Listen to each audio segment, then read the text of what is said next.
준비된 두 번째 문제 만나보시죠. 네, 오늘 장을 정리해봤다면 이번에는 다음 주를 대비해 보도록 하겠습니다. 이번 문제지 살펴볼게요. 네, 다음 주에도 주목해야 할 섹터를 고르시오. 6가지 주요 섹터 자리했습니다. 하나씩 살펴보도록 할 텐데요. 먼저 2차 전지입니다. 오늘도 2차 전지가 매우 강했습니다. 지난 2년 동안 내리막을 걸었던 주가가 이달 들어서는 강하게 반등하고 있는데요. 현재 미국에서 ESS 수요 증가가 이어지고 있습니다. 업계에서는 앞으로 10년 동안 이 추가적인 상승 추세가 이어질 것으로 보고 있고요. 또 간밤 테슬라의 반등과 함께 국내 관련주도 훈풍을 받았던 모습이었습니다. 네, 다음은 반도체입니다. 반도체 역시 오늘 시장의 주인공이었죠. 간밤 인텔이 호실적을 발표하면서 미국 기술주가 상승 랠리를 보였습니다. 국내에서도 반도체에 대한 훈풍 불어들었는데요. 또한 미중 정상회담 일정도 확정되면서 상승 탄력 더욱더 키워갔습니다.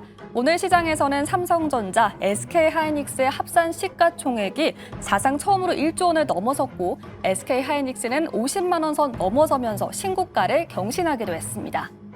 네, 3번은 바로 원전입니다. 한국 정부가 미국과의 무역 협상에서 원전 협력 카드를 고려하고 있다라는 보도가 나왔습니다. 일명 마누가 프로젝트죠. 국내 기업들의 기술력이 부각되면서 국내 원전 관련주 일제히 빨간불 켜냈던 하루였습니다. 네, 이어서 전력 인프라도 살펴보겠습니다. 3분기 실적 발표를 마친 미국 유틸리티 기업들이 송정만 투자 확대를 언급하고 있습니다. 데이터 센터 파이프라인 역시 견조한 상황인데요. 이에 국내 기업들의 호재로 작용하고 있습니다. 더불어 정부가 에너지 고속도로에 대한 기대감까지 더해지면서 전력주 상승 탄력 키워갔던 모습이었습니다. 네, 5번 정유도 살펴보겠습니다. 국제유가가 하루 만에 5% 넘게 급등했습니다. 바로 트럼프 대통령의 발언 때문이었는데요. 트럼프 행정부가 러시아의 대형 석유 기업을 상대로 제재를 가했습니다. 현재 휴전 요청에 응하지 않는 푸틴 대통령에 대한 불만이 쌓이고 있는 상황이죠. 이번 제재로 인해서 러시아에서 나오는 원유 공급이 줄어들 것으로 보이는데요. 이에 국제 유가가 더 오를 거라는 분석 나오면서 정유주가 고개를 들었던 하루였습니다. 네, 마지막 섹터는 바로 로봇입니다. 간밤 테슬라가 뉴욕 증시에서 강한 반등세를 보여줬죠. 바로 로봇 사업에 대한 기대감 때문이었는데요. 테슬라가 내년 자체 휴머노이드 로봇 옵티머스 3를 공개할 예정입니다. 사람보다 5배 이상 높은 생산성을 낼 수 있다고 하는데요. 이로 인해서 국내에서도 정부가 로봇 사업의 투자 확대를 예고하며 기대감 커지고 있습니다. 이렇게 오늘의 6가지 주요 섹터 살펴봤는데요. 과연 이 안에서 다음 주에 어떤 섹터 눈여겨보면 좋을까요? 두 번째 주식 남녀의 선택, 보드를 들어주세요. 네, 6가지 섹터가 제시가 됐습니다. 두 분께서 주목한 곳은 어디일까요? 두 분의 보드를 확인해 보겠습니다. 네, 띄워주시죠. 멀리서도 보셨겠지만 말해 뭐해 역시나 반도체를 두 분께서 공통적으로 적어주셨습니다. 자, 한동안 미국 투자자분들에게 아픈 손가락 중 하나였을 수 있는 인텔까지도 이제 어닝 서프라이즈 기록하고 주가도 꽤 끌어올리는 것 같아요. 일단은 인텔 같은 경우에는 8% 정도 올라가 있는 상황인데 현재 차트를 요거 좀 보여주시면은 일단은 워낙 많이 빠졌기 때문에 올라오고 있는 중이고요. 그런 부분에서 지금 40불 근처까지 올라와 있는데 여기서는 조금 더 올라가야 되는 그런 상황이다. 이게 실제로 이제 이평선을 놓고 보시면 이평선이 지금 40달러와 42달러에 걸려 있는 상황이기 때문에 그런 부분에서는 요거를 오늘 이제 이평선을 뚫고 올라가는지 좀 더 지켜보셨으면 좋겠고 지금 인텔이 이제 몇 년 만에 흑자 전환이냐 그러면 2년 만에 흑자 전환이다라고 이야기를 하고 있습니다. 그래서 흑자 전환 부분이지만 여전히 보시면 매출이 이렇게 감소한 상황에서 매출이 반등하지는 못한 상황이에요. 가운데 있는 이게 매출입니다. 그래서 지금 상황에서는 인텔 같은 경우에는 이제 낙폭 과대에서 20달러까지 떨어진 그런 부분에서 지금 이게 바닥에서 2배 정도 올라왔다라고 볼 수 있는 대목인데 이게 더 지속 가능한지에 대해서는 좀 체크를 해보셨으면 좋겠고 저는 개인적으로 인텔을 별로 좋게 보지 않습니다. 네. 그렇군요. 그리고는 반도체에 대해서 저는 주목해야 된다고 말씀을 드렸는데 반도체 같은 경우는 이 차트가 이게 이제 반도체 지수라는 거는 많이 들어보셨을 겁니다. 대한민국 투자자는 많은 분들이 이제 SOX L을 많이 투자하시겠지만 그건 세배 레버리지이기 때문에 다들 조심하셨으면 좋겠고요. 원래 정식 ETF는 SOXX입니다.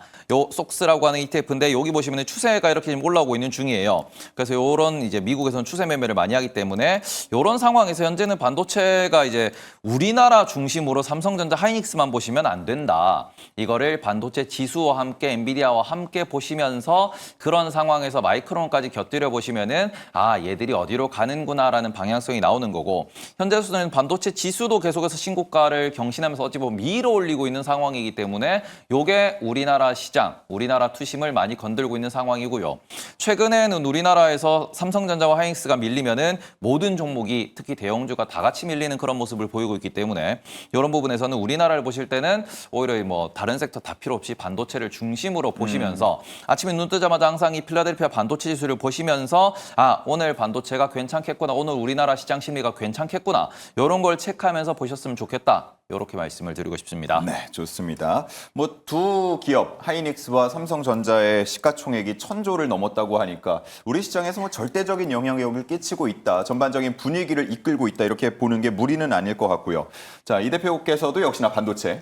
네. 네. 오늘 반도체 70만 원까지 목표 주가 나왔더라고요. 그래요? 네. 근데 그 제목이 모든 것이 아우러진 시기다라는 제목이었는데 저도 그 부분에 상당 부분 동의를 하고 있고 또 빅테크 기업들의 실적 발표가 잘 나온다라고 했을 때는 당연히 더 뒷받침이 될 수 있는 부분이랑 에이펙 정상회담에서 이번에 정말 많은 또 CEO들도 같이 오는 상황 속에서 많은 이야기들이 오고 갈 것이고 물론 기대가 큰 만큼 또 그 부분에 있어서 근데 저는 또 그렇게도 생각을 해요. 기대가 크긴 하지만 우리가 그 기대만으로 올라온 건 아니잖아요. 실적 기반으로 그리고 업황 사이클 타고 올라온 거기 때문에 일시적으로 오히려 조정의 흐름이 나오면 기회로 삼아볼 수도 있을 것 같고 또 그 일정에서 우리가 원하는 이야기가 나온다라고 했을 때 추가적인 상승에 대한 부분들 충분히 받아갈 수 있지 않을까라고 보고 있고요. 또 마이크론이 지금 HBM4 관련돼서 좀 차질을 빚는다. 이제 그런 이야기 나오면서 삼성전자도 치고 나가려고 우위를 점유하려고 한다라는 이슈가 나왔는데 결국에는 HBM4 하면 뭐 SK 하이닉스, 삼성전자 이렇게 두 회사의 구도로 갈 수 있는 부분들이 더 짙어지면 짙어질수록 우리나라 메모리 기업들 두 기업에 대한 시세 흐름들은 지속될 수 있지 않을까라고 보고 있고요. 오늘 외국인도 또 담아냈더라고요. 그래서 전체적으로 특히 에이펙 전까지는 추가 시세가 가능하지 않을까라고 생각을 하고 있어서 오늘 소부장도 또 같이 움직여주는 모습들 그래서 반도체 쪽이 가장 좀 유명하지 않을까라고 생각을 했습니다. 네, 좋습니다. 뭐 다음 주의 일정에 대한 문제가 잠시 후에 또 나오겠지만 가장 주목받는 것 중에 하나가 SK 하이닉스의 실적 발표가 아닐까 싶은데 창사 이래 처음으로 10조를 넘는 영업이익을 달성할 거는 거의 확실해 보이고 시장에서는 한 11조 4천억 대 정도를 예상하는 것 같은데 일부 증권사 그리고 전문가들 뭐 12조 이상도 충분히 가능하다. 사실 국내외에서 지금 먼저 발표한 기업들 보면은 무리도 아닐 것 같다라는 생각도 들고요. 어떻게 보고 계세요? 실적은 당연히 잘 나올 거고요. 가이던스도 당연히 좋을 거고 뭐 앞서서도 말씀드렸지만 지금 이 부분에서 4분기 디램 가격을 더 올린다라는 이야기까지 나오고 있으니까 내년에 돈을 훨씬 더 많이 벌 거다라는 이야기까지 나오고 있습니다. 그런데 문제는 우리나라 같은 경우에는 가장 이제 핵심이 되는 게 마이크론과 단도직입적으로 비교해서 말씀드리면은 마이크론은 돈을 벌면 벌었습니다. 자사주 매입 소각을 발표를 해요. 바이백이라고 하죠. 그러면서 이제 바로바로 바이백을 하는 마이크론 대비 우리나라 같은 경우에는 고러한 발표가 없습니다. 그러니까 지금 삼성전자 같은 경우는 자사주 매입 소각에 대해서 이야기를 하고 있는 중이긴 하지만 그런 부분에서는 이게 뭐 요 차트가 뭐 크게 차이는 안 나지만 좀 보여주시면은 이게 지금 그 마이크론이 이제 주식을 얼마나 많이 발행하고 있는가에 대한 부분이고 요게 줄어들었다가 늘었다가 합니다. 돈을 벌 때는 실제로 자사주 매입 소각을 하면서 이제 발행 주식 수가 줄어들고요. 그리고는 그 이후에는 솔직히 이제 또 CEO들이 또 스톡 옵션을 받아가면서 이런 것도 매도를 하거든요. 그래서 이런 부분에서 성과제다 보니까 그러면 또 주식이 또 늘었다가 줄었다가 이런 걸 계속 반복을 하고 돈을 벌면 바이백을 하면서 시장에서 어찌 보면 이런 시장 기대값에 돈을 많이 버는 만큼 주가가 거기에 응당 상승하고 응당 조정을 받는 이런 모습을 보이는 게 어찌 보면은 주식시장의 본질인데 우리나라는 삼성전자도 그렇고 하이닉스도 그렇고 3년 동안 쌓아놓고 그걸로 주저하겠다라고 계획을 하고 있어요. 그럼 삼성전자는 언제냐? 그게 내년 연말이고요. 하이닉스는 언제냐? 내후년 27년 연말입니다. 그렇기 때문에 이게 우리나라 같은 경우에는 상승해도 불안하다라고 볼 수 있는 대목이 뭐냐 그러면은 상승을 하더라도 주주한테 돌아오는 게 없기 때문에 숫자는 잘 찍혀요. 다만 시장에서는 조금 우려할 수 있는 게 우리나라는 왜 실적만 발표하면 하락합니까? 실적 나오기 전에 실적 잘 나올 거다라고 하면서 주가가 막 올라가면 오히려 좋은 숫자를 보고도 이게 재료소멸로 빠지거든요. 예. 근데 미국에서도 어제 같은 경우에는 미국에서 뉴몬트라고 하는 곳이 실적을 발표했습니다. 최근에 금 관련된 가격이 엄청나게 많이 올랐고 뉴몬트가 금 관련해서 생산과 유통을 하는 곳이다 보니까 실적 당연히 잘 나왔습니다. 다만 미국에서도 뉴몬트가 시장 기대는 너네 돈 잘 벌었으니까 주주원을 늘리겠지였는데 예. 배당을 고정했습니다. 그러면서 실제로 돈을 많이 벌었음에도 불구하고 주주환원이 약하다 보니까 오히려 주가가 폭락하는 모습을 보이기도 했거든요. 그러니까 우리가 투자자 입장에서 냉정하게 생각을 하셔야 되는데 실적만 잘 나온다, 실적이 잘 나오는 게 무조건 호재냐 그러면은 그거는 1차원적인 것이고요. 우리가 좀 더 복합적으로 생각을 하시면 돈을 잘 벌었기 때문에 주주한테 무엇을 해줄 수 있습니까? 라는 관점까지 놓고 보셔야 되는데 그런 부분이 삼성전자와 하이닉스에는 조금 부족하다. 예. 숫자는 당연히 잘 나올 것이고요. 내년도에 대한 가이던스도 훨씬 더 좋아질 겁니다. 다만 그 목표 주가라는 부분에 있어서 우리나라는 기업이 돈을 많이 벌었을 때 주주한테 돌아오는 게 없습니다기 때문에 그런 상황에서 주가가 올라가다 말고 다시 폭락을 하더라도 다시 하락을 하고 조정을 받더라도 시장에서는 왜 하락해요라는 부분에 대해서 명백한 이유가 있죠. 주주환원이 약하니까요. 라는 부분이 나오기 때문에 그런 부분에서는 하이닉스 이번 실적 발표에서도 IR에서도 마찬가지겠지만 특별 배당이라든지 아니면 자사주 매입 소각 계획이라든지 이런 부분에 대해서는 분명히 좀 뭔가 응답이 있어야 외국인 투자자가 좀 더 좋은 관점으로 장기 투자 관점으로 들어올 것이다. 그냥 HBM으로 돈 잘 법니다로만 놓고 밀고 나가면은 시장에서 오히려 재료 소멸도 나올 수 있기 때문에 그런 부분에서 단기 변동성 이제 단기에 이런 흔들리는 부분은 감안을 하시면서 좀 보셨으면 좋겠다. 주주환원 측면에서 잘 좀 체크를 해보셨으면 좋겠다. 이렇게 말씀을 드리고 싶습니다. 네, 좋습니다. SK 하이닉스의 역대 최고 실적이라는 거에 연관 키워드로 늘 따라붙는 게 임직원들의 인센티브 얘기가 항상 붙는데 사실 그런 인센티브 중요하겠지만 우리 주주들도 그 성장에 이바지한 게 있기 때문에 주주 환원에 대한 부분도 좀 건강하게 이루어져야 사실 세론이 조금 더 덜 나오고 혹은 안 나오고 이런 실적이 주가로 계속해서 연결되는 선순환이 이루어질 것이다. 이런 얘기를 해 주신 겁니다. 자, 그리고 반도체 얘기 좀 많이 했으니까 다른 섹터에 대한 얘기도 좀 해봐야 될 것 같아요. 가장 관심이 가는 게 역시나 최근 시장 분위기를 보면 2차 전지가 아닐까 싶은데 저는 2차 전지 이거 정말 무섭게 오른다라고만 생각을 하고 지금 오늘 방송에 임했는데 네. 앞서서 방송 시작되기 전에 채팅방을 잠깐 보니까 2차 전지 언제 더 올라요? 제 매수가까지는 올까요? 이런 얘기를 남기시는 분들이 있더라고요. 그래서 생각해 보니까 그렇지 많이 올랐지만 누군가가 보기에는 아직도 한참 남았구나라는 생각을 하게 됐습니다. 그런 위치에 있는 게 지금 2차 전지의 분위기가 아닐까 싶은데 어떻게 보고 계세요?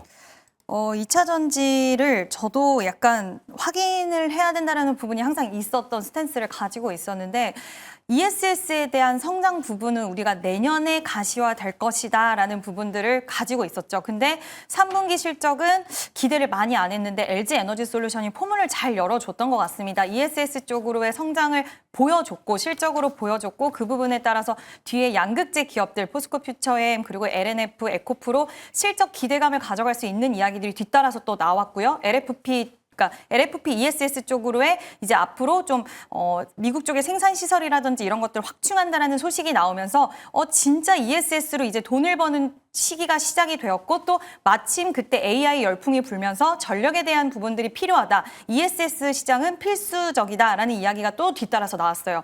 여기에 테슬라 이번 실적을 보면 ESS 잘 나왔잖아요. 네. 이런 연결고리들이 잘 연결이 되어 있는 상황 속에서 오늘 또 로봇에 대한 이야기가 또 같이 나왔습니다. 지금 휴머노이드 로봇에 대한 모멘텀 지속적으로 나온 가운데 휴머노이드 로봇을 가동하기 위해서는 크기가 작고 에너지 밀도가 높은 전고체 배터리 필수적이다라는 이야기가 나오면서 물론 말 그대로 꿈의 배터리고 아직 시간은 많이 남아있지만 전 세계 기업들이 지금 전고체 배터리를 개발하기 위해서 로봇 개발 속도랑 비슷해야 되다 보니 속도에 대한 부분들을 상당히 앞당길 거다라는 이슈가 또 나오면서 이제는 AI 시장 확장 국면, 로봇 확장 국면에서 2차 전지 기업들이 할 수 있는 역할적인 부분들이 좀 부여가 시장에서 많이 된 것 같아요. 그러면서 기대감적인 측면들이 점진적으로 커졌고 한 가지 좀 의미 있던 부분은 지난 상승이 나왔던 가격대들을 지금 대장주 종목들이 다 돌파를 해줬어요. 네. LG 에너지솔루션, 뭐 LNF, 에코프로.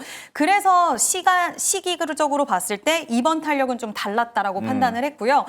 AI 시장 확장 국면에서 이제 필요한 산업 중에 하나로 자리매김을 했기 때문에 이 부분이 앞으로 이제 4분기 때 물론 실적은 저는 좀 체크 필요하다라고는 생각은 하지만 이제 시장 자체가 테슬라를 바라볼 때 전기차에 대한 부분들이 실망감으로 예전에 다가왔었던 그 시기보단 지금은 조금 축소가 됐잖아요. 이것처럼 우리나라 2차 전지 기업들도 EV 쪽으로의 매출이 좋지 않아도 캐즘에 대한 부분들 그리고 세액공제 폐지된 부분들을 다 인지를 하고 있기 때문에 이게 큰 충격으로 다가오는 부분보다는 유동성이 풍부하다 보니까 ESS 쪽 성장 쪽에 더 눈을 맞췄다라고 보고 있어서 물론 최근에 내가 매수했다 하신다면 저는 수익 챙겨가면서 보시는 게 맞다라고 봐요. 분할 매도 하셔서 지속적으로 수익 챙겨가시면서 보는 게 맞고 앞에서 말씀하셨던 나는 아직까지도 멀었어요 하시는 분들은 시장이 좋잖아요. 예. 분위기가 좋고 유동성이 좋기 때문에 지금 구간에서 올라왔기 때문에 나는 팔아야지라고 하는 건 좀 시기적으로 너무 빠르다. 왜냐하면 LNF가 29일에 실적 발표 있고요.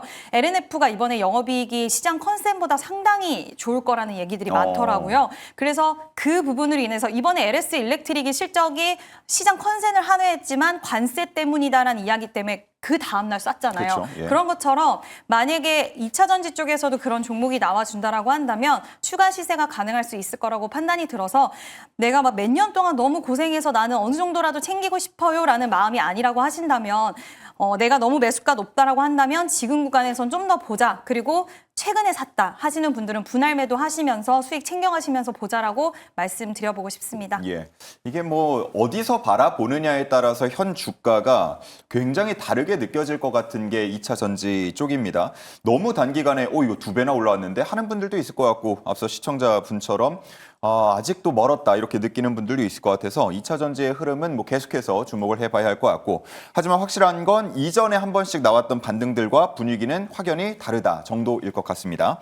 자, 테이버 전문가께는 원전을 좀 여쭤보도록 하겠습니다. 지금 또 마스가 이어서 만우가 라는 얘기가 나오고 있고 일각에서는 오히려 마스가보다도 이 협력 시너지가 더 많이 날 수 있다. 웨스팅하우스가 뭐 머리가 되고 우리가 또 직접 움직이는 손발이 되면 훨씬 더 시너지가 크지 않을까라는 분석들도 일부 나오고 있어서 이 만우가 프로젝트 에이펙 앞두고 있는 상황에서 원전에 대한 기대감 어느 정도로 가져보면 좋겠습니까? 원전도 그렇고요. 그다음에는 지금 로봇도 그렇고요. 예. 2차 전지도 그렇고 저 지금 6개 있는데 예. 저기 있는 애들 중에서 반도체만 고른 이유는 일단 가장 중요한 포인트는 결국 반도체가 많이 올라왔습니다. 그리고 반도체가 S&P 500과 나스닥과 다 연동되어서 M7과 다 연동되어서 지금은 충분히 비싼 수준까지 올라와 있는 상황이에요. 네. 그러다 보니까 여기에서 수급이 유동성이 다른 데로 번지면서 지금 빈집들이 올라온다라는 평가를 많이들 하고 있습니다. 네. 그러면은 원전에 대해서 이렇게 질문을 주시면은 제가 이제 이걸 까도 된다라고 이제 이런 관점으로 말씀을 하시는 거겠죠? 뭐 테이버 전문가의 시각으로. 네네네. 제가 요거를 이제 이 자리에서 2주 전에 이제 10월 초였죠.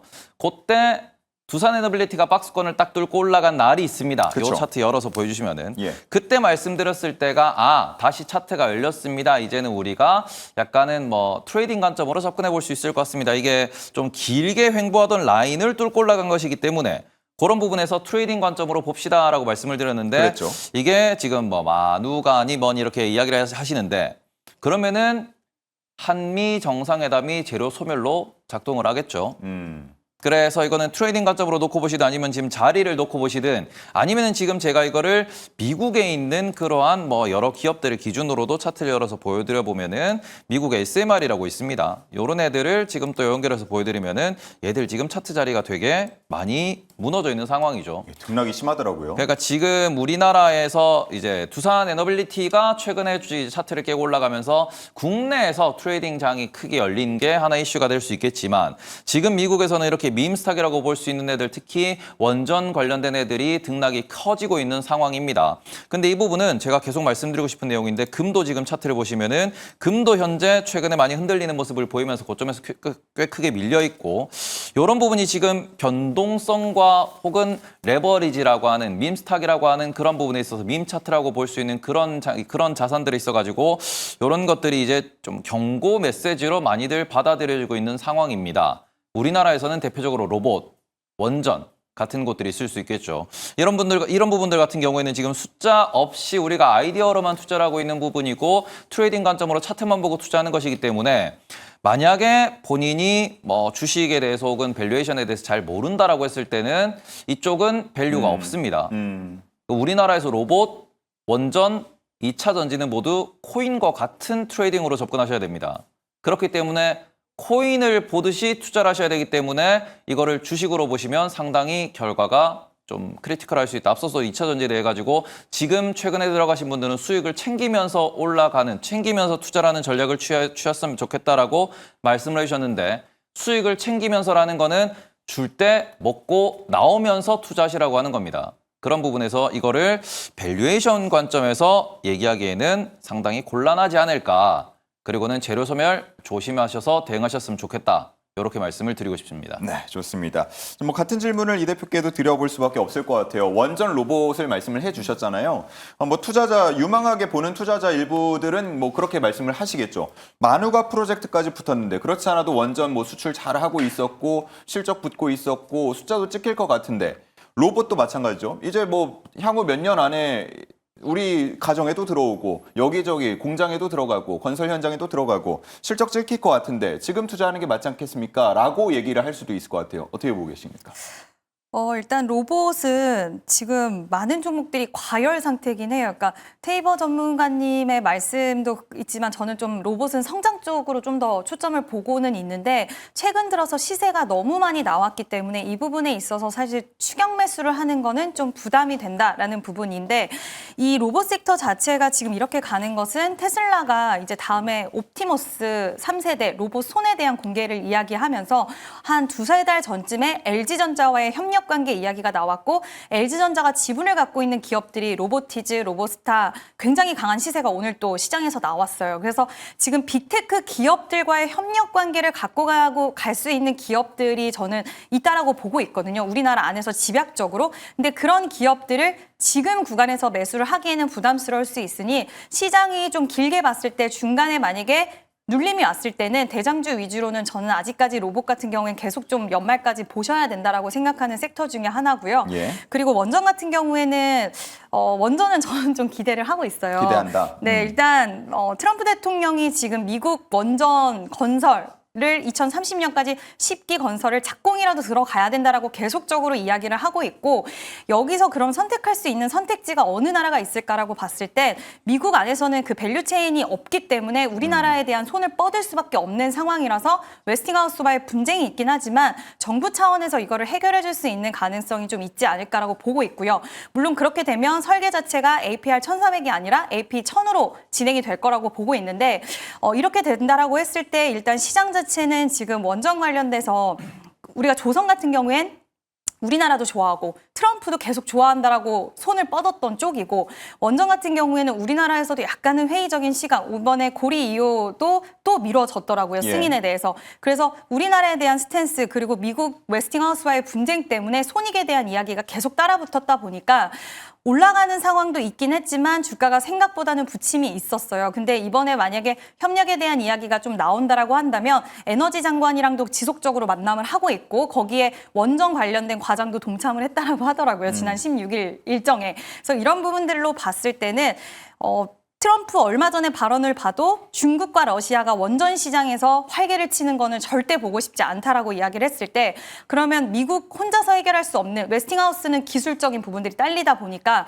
지금 신뢰도를 많이 잃었고 그럼 신뢰를 가져갈 수 있는 나라와 손을 잡을 수 있는 가능성이 있다라고 생각이 들어서 물론 원전 관련주들도 지금 한전 기술 제가 좋게 보는 쪽은 뭐 한전 기술 그리고 두산 에너빌리티 그리고 좀 현대 건설도 보고 있어요. 예. 그래서 이런 쪽 종목들 압축해 계속해서 테마주의 성격보다는 정말 진짜로 수혜를 받을 수 있는 쪽의 종목군들을 좀 보셔야 될 것 같고, 그런 종목군들 현대건설, 한전기술 같은 경우는 지금 자리도 매력적이거든요. 그래서 저는 기회를 한번 모색해 보셔도 뭐 일정 좀 남아있다 보니까 다음 주 초반이라도 한번 보시면 좋지 않을까라고 생각을 하고 있습니다. 네, 좋습니다. 마누카 프로젝트에 대해서 기대감을 갖는 투자자분들 가운데에서는 아무래도 지금 한미 관세 협상에 가장 선두에 나서고 있는 산업부 장관이 두산에너빌리티 출신이다. 그래서 더 좀 적극적인 좀 구체적인 얘기를 할 수 있지 않겠느냐 하는 시각들도 있는 것 같습니다.